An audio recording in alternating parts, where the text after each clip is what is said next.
My worst job ever was working at Walmart. I worked there only for a few months.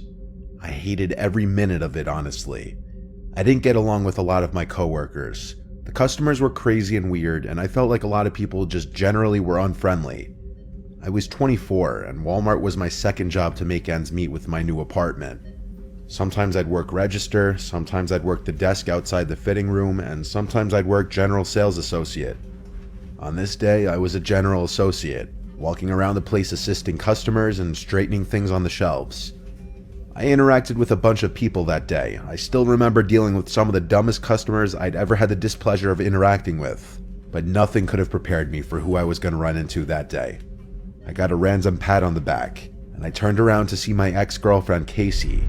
She looked super happy to see me and went in for a hug. I was surprised because she didn't live anywhere near here. I asked what brought her here, and she said she heard through a mutual friend that I started working here recently.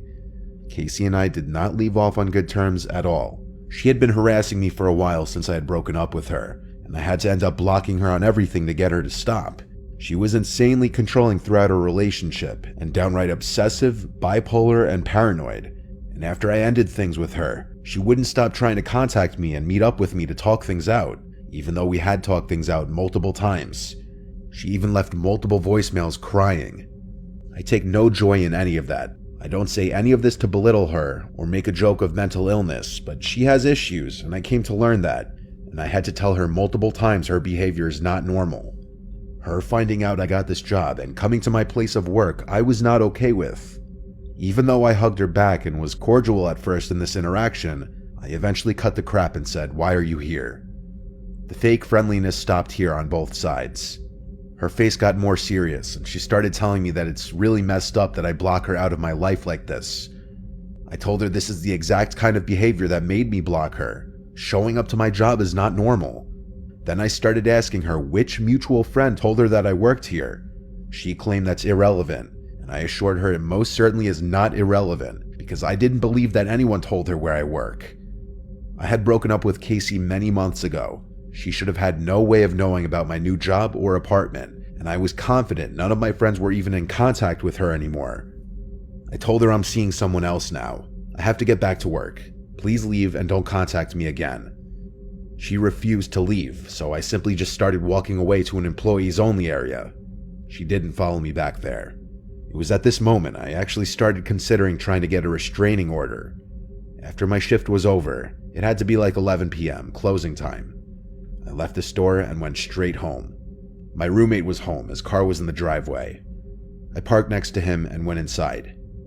I went straight to the kitchen to make myself a late dinner, as I always would after closing shifts. I microwaved some frozen meal and went to the living room to play video games. For a while, this was my only time to unwind and do what I wanted. I played for maybe an hour, then went to bed. I woke up not long after falling asleep. I thought I heard something. I looked up and realized my bedroom door was open. I definitely did not do that. My roommate Paul goes to bed really early because he works early, and there's no chance he'd just get up and randomly open my door. I got up and walked out into the living room. I turned on a lamp and looked around the place. I went over to the front door, and it was unlocked.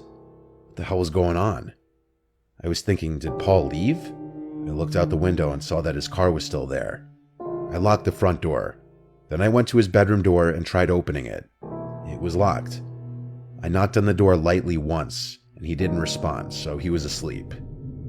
I was genuinely confused. I went out front and looked under the pot where we kept a hidden spare key. It wasn't there. My heart was in my throat at this point. The only person in this world besides Paul and my family who knows that I like to hide a spare key outside is Casey. I checked at least 5 times under the pot, even checking the surrounding area on the chance that maybe it was kicked out of place or something. I went back inside the house and shut the front door. I went to the knife holder in the kitchen, and the biggest knife was missing. My phone was still in my bedroom. I had to be smart about this. I tiptoed to my bedroom door until I was close enough to grab the doorknob as fast as I could and slam it shut from the outside. I screamed as loud as I could for Paul. He erupted from his room, obviously confused, and there were suddenly bangs on the bedroom door from the other side, along with Casey's voice saying, "I'm sorry, let's talk." I held the door closed with all my might as she kept trying to pull it open. Paul called the police as I held the door. After a few minutes of this, Casey stopped trying to pull the door open, and she was hysterically crying on the other side of the door. Finally, the police arrived and came inside. I moved away from the door, and the officers made sure Casey dropped the knife before she came out. She was of course arrested, and I didn't even have to press charges.